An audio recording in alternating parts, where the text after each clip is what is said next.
All right, let's get to what's trending in European football. Paris Saint-Germain introducing its new coach earlier today. The Ligue 1 champs going with Christophe Galtier to replace Mauricio Pochettino as manager of the club. The 55-year-old guided Ligue 1 rivals Nice to a fifth-place result before leaving last month and agreeing on a 2-year deal. Follows in the footsteps of Poch, who took over for Thomas Tuchel. You see, we go back all the way to 2012, Carlo Ancelotti leaving the Parisian club. 3 of these 5 managers have won European trophies, doing it without PSG. All right, joining us now is Jonathan Johnson, our correspondent out there in France, was at the introductory press conference. Jonathan, what was your biggest takeaway from what you saw today?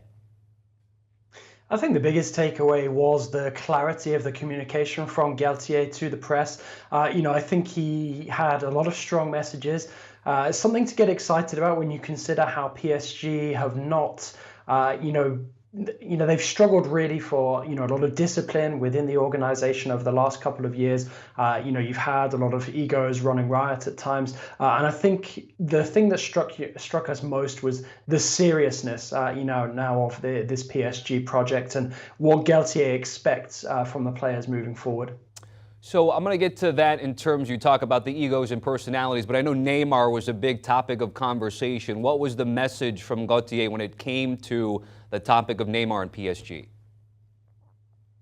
Well, basically, with regards to Neymar, the door is open for Neymar to stay at PSG if he wants to. He's not going to be pushed out of the club. He is, he definitely has his place. Galtier believes in his ability, and it's really just a question of whether he can buy into the project, and wants to try and make a success of himself in Paris. We know PSG is a club with high expectations, with Champions League aspirations, Jonathan. So we get to the big names like Neymar, Messi, and Mbappe. The big question, of course, from PSG fans is, will Christophe Galtier be able to get to the dressing room and make decisions as he sees fit with the backing of ownership when he sees fit there? As he said, he has the backing of the board to take certain decisions, and it won't just be him. It'll be Luis Campos as well, who's now PSG's chief recruiter, somebody that Galtier knows well. They have a good working relationship, which I think is important. But something that Galtier said that really sticks with me is that he said that there will be no player, who is above the team. If there are people who consider themselves to be like that, they won't be part of the project any longer. So I think it's really now up to the players to buy into this. And, part of the reason Kylian Mbappe wanted to stay at PSG was to see this kind of seriousness, come into play, and for PSG to go back to actually being a soccer project once again. So I think that clear communication, signals a new era or a new mentality being brought in for PSG.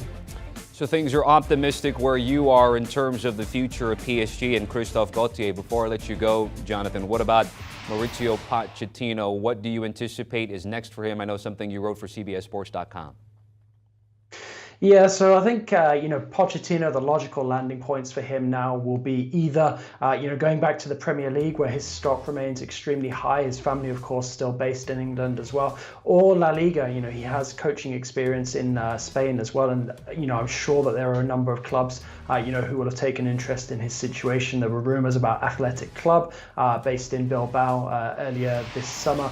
Perhaps a bit too early for him, and no temptation to rush back into work like Unai Emery did with Arsenal just after he left PSG. But then again, Thomas Tuchel also showing that getting straight back into work is not necessarily a bad thing. Winning the Champions League with Chelsea within 6 months of pitching up at Stamford Bridge as well. So I'd expect Pochettino to consider his next move, wait and see exactly what opportunities present themselves. We know that he's just missed out on the Manchester United post, given that Erik ten Hag is now in place at Old Trafford. So it'll be interesting to see which is the first opportunity sort of within the band of clubs that would interest Pochettino that will present itself this coming season. All right, Jonathan Johnson, our soccer insider, joining us here on CBS Sports HQ. Jonathan, great to be with you again. Appreciate the time as always, and want to let you know about the Que Golazo podcast, our good friend Luis Miguel Echegardai's show. This will certainly be talked about with The changes at PSG, and of course, as we get ready for a new season and then a fall and winter World Cup thrown in there, something we have not experienced ever. It'll be the Fall and Winter World Cup in Qatar. Do you want a sports network that delivers everything that matters about the game? The highlights, the picks, the instant analysis, no yelling, no fake debates, no politics. Hit the subscribe button and never miss a moment.